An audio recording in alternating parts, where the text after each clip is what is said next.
kesaksian mereka. Jadi saksi dulu baru diteguhkan, atau teguh dulu baru bersaksi? Jawab.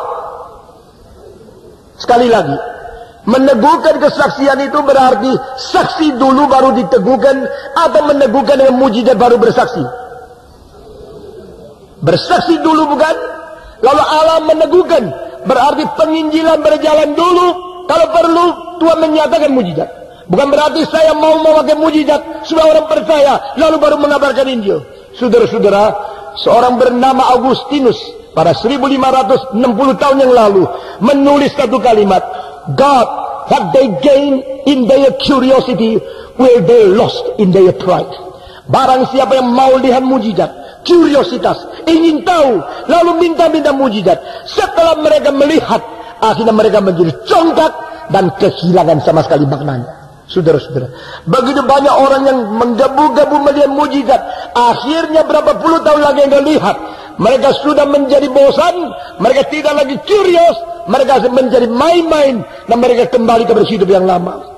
Tapi mereka yang tuntut akan kedaulatan Tuhan, muka Tuhan, kuasa Tuhan, firman Tuhan, dengan gentar menjalankan kehendak Tuhan, mereka tidak diberikan mujizat pun, seumur hidup takut kepada Tuhan sampai berjumpa dengan Tuhan. Saudara-saudara, Allah meneguhkan mereka. Meneguhkan siapa? Meneguhkan mereka yang sudah bersaksi, meneguhkan mereka yang sudah mengabarkan Injil. Setelah Injil dikabarkan, Tuhan tidak membiarkan mereka tersendiri. Kadang-kadang seorang hamba Tuhan pergi ke tempat yang sulit sekali. Dia mungkin dibunuh, diancam, difitnah, diumpat, diadili atau diadukan. Seperti Paulus berada di Filipi. Baru kemarin malam dia mimpi orang di Masedonia mengatakan, silakan datang seberang ke sini karena kami memerlukan engkau. Dia baru ke situ, dalam 2 hari dia sudah dimasukkan ke penjara. Saudara-saudara, penginjilan permulaan sulit sekali. Seorang bernama Milan, dia datang ke Tiongkok setelah berumur tua, sampai dokter bilang ia sudah mau meninggal dunia. Sebelum dia menghembuskan napas terakhir, belum berhasil mendapat seorang menerima Yesus Kristus. Saudara-saudara, Milan yang berada di Makau, sebelum dia mati dia berteriak, batu, batu, kapan engkau membuka pintu bagi Tuhanku? Oh stone, stone, when will you open yourself to my Lord? Apa artinya? Orang Cina seperti batu kakunya, negara Tionghoa seperti batu kakunya, sampai dia mati tidak ada satu menerima Tuhan. Dia berkata, Tuhan, kapankah batu ini terbuka? Batu, batu, kapan engkau buka pintu bagi Tuhanku? Lalu dia tutup mata. Dia bisa menginjil di Makau, tapi tidak bisa masuk ke dalam Tiongkok. Saudara-saudara, dan tidak ada orang yang diselamatkan selama dia menerima Tuhan, mengabarkan Injil. Sesudah itu Tuhan kirim lagi seorang bernama Morrison. Morrison datang ke Makau dan dia mulai masuk ke dalam menginjili, keluar ke Makau lagi. Dia mengabarkan Injil berapa lama tahu? 7 tahun, saudara-saudara. 7 tahun baru satu orang Tionghoa menerima Tuhan Yesus. Namanya Liang Fa. Dan Liang Fa tergerak sekali.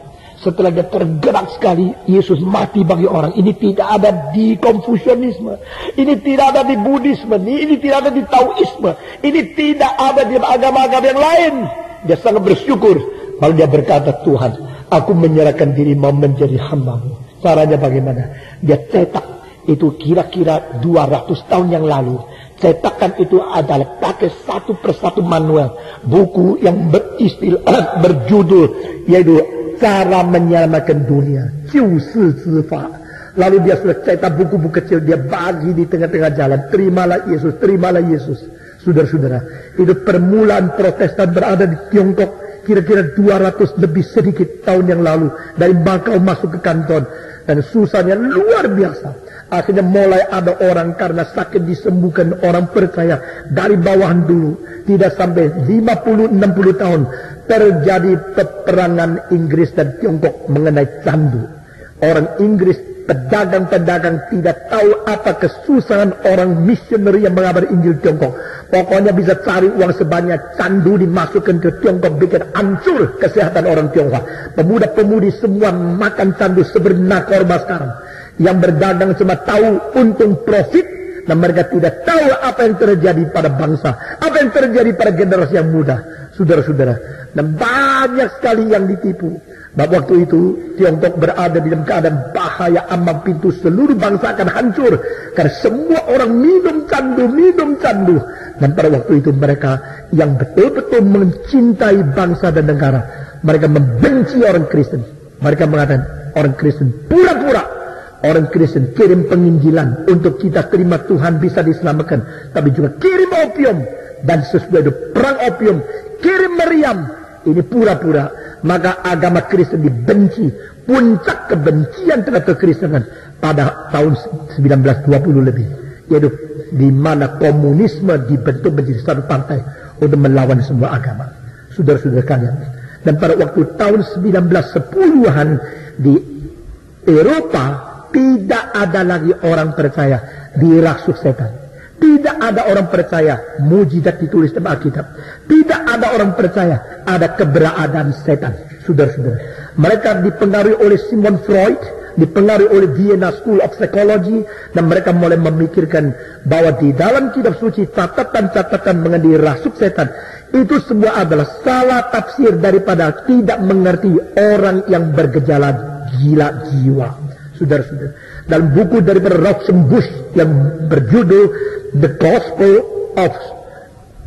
Theology of Social Gospel, saya membaca, dia mengatakan di dalam kitab suci baik Matius, Markus, Lukas, Yohanes semua sudah salah mengerti dan menganggap orang gila itu dirasuk setan karena dianggap tidak normal dibanding dengan orang biasa. Maka mereka menyuruh Yesus usir setan, padahal tidak ada orang dirasuk setan, saudara-saudara. Tapi pada saat yang sama, waktu Rauschenbusch menulis buku The Theology of Social Gospel, saat yang sama ada seorang Perancis, seorang missionary asli Perancis yang berada di Santon, namanya Nibiu.